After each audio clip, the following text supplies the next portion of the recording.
I was born 17 years ago. For the past 6 months, I've been in my basement playing Skyrim. But for all those hours, I've never understood what the hell has been going on.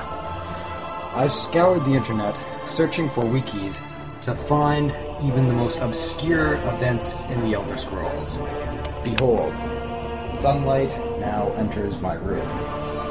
These are the early hours of the morning, and my few moments of free time. Fueled by obscene amounts of caffeine, I search for the events of the Elder Scrolls lore.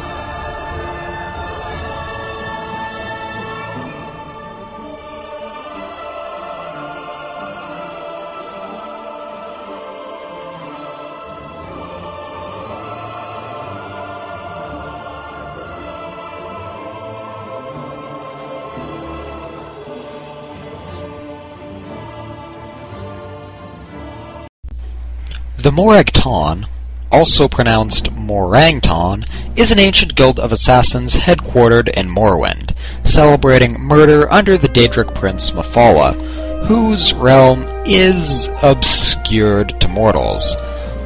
They've been active since at least the First Era. They might date back farther than that, but we're really not sure. And they've acquired a pretty impressive kill list over the years, including multiple rulers of Tamriel, a lot of high-ranking people in the Dunmer, so Dark Elf nobility, and countless other unfortunate souls.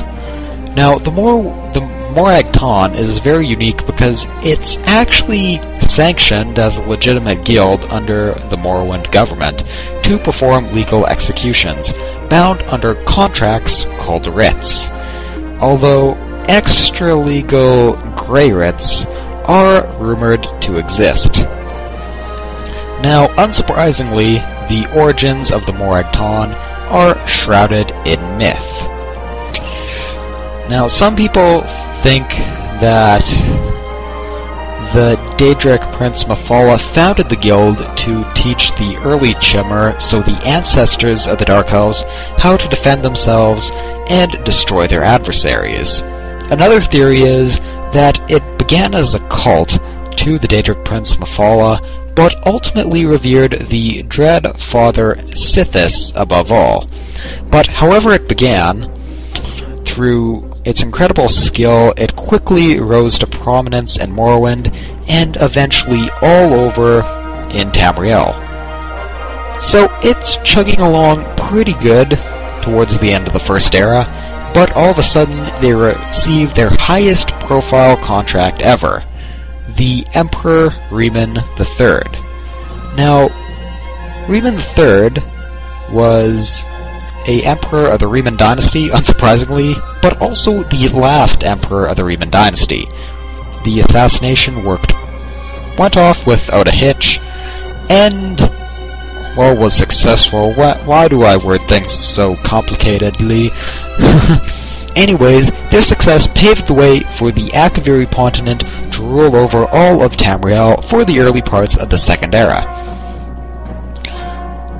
So, this was kind of a double-edged sword, and as we will see shortly, it actually backfired spectacularly. Oh, one really interesting tidbit about this is the guy who actually ordered the assassination of Riemann III was later on assassinated by the Tong. And at this point, it looks like the guild was actually getting overconfident, because this guy, well, they painted Morag Tong with his blood across the walls. So, Again, while this does skyrocket the Morag Tong's popularity, I guess, for lack of a better word. There probably is a better word, but I can't think of one at the moment. So, without a doubt, they'll probably get some extra contracts because of this.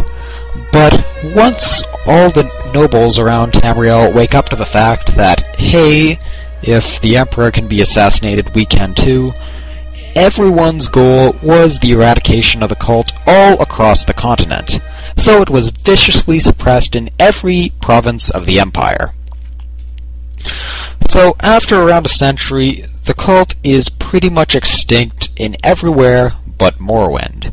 The Morag Tong ends up making a deal with the Morrowind nobility that, in exchange for them being allowed to exist, the cult will sort of act as a middleman and handle disputes between the various houses of Morrowind. Also, the houses in Morrowind are kinda like the Jarls in Skyrim. So, as far as the cult's organized, well, the Morag Tong ultimately pledges itself and its services to the Daedric Prince Mathala, who is the Daedric Prince of lies, deception, and murder. And as I said, his realm, or her, I'm really not too sure about Mathala, is obscured to mortals, and it's all very mysterious and all that lovely stuff. So in Morrowind, the guild is led by a Grandmaster who traditionally serves all his life until he's killed in the line of duty. Each guild hall is run by a master who has a pretty high level of autonomy. Each member of the Tong follows an extremely strict set of guidelines. For example, there are no unauthorized killings. They all need to be cleared with high-ranking officials of the guild. The Morag Tong fills an extremely important role in Dunmer politics, and they're pretty much the only thing preventing an all-out war between the great houses. Instead, they follow Mathalu's advice, kill them secret with murder. So it's pretty much a bunch of Tong assassins in targeted strikes to accomplish political goals. So they maintain a very strict policy of impartiality, accepting any job providing it's proposed in the correct manner and the guild gets its proper payment. Because of its official sanction, the guild actually prints legal bills known as honorable writs of execution, which excuse a Tong agent of all legal misgivings associated with any Tong-related business.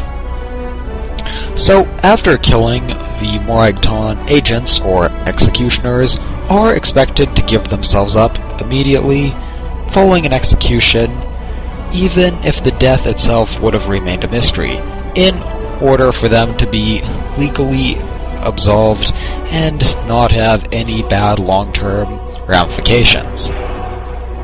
The Tong executioners who don't do this are considered suspect by their order and may be subjected to major investigations, because surprisingly, the Tong does not harbor criminals. So, as far as the Morag Tong today, we're really not sure whether they're still around or not. They were officially disbanded after the eruption of the Red Mountain in the 4th Era. However, considering how resilient they've been in the past, it wouldn't be surprising if there's a group of them still around somewhere. However, one group that we know is still alive and well is probably the Morag Tong's most famous, or rather infamous, splinter group. Join me next time on the Elder Scrolls Lore, where we'll cover the Dark Brotherhood.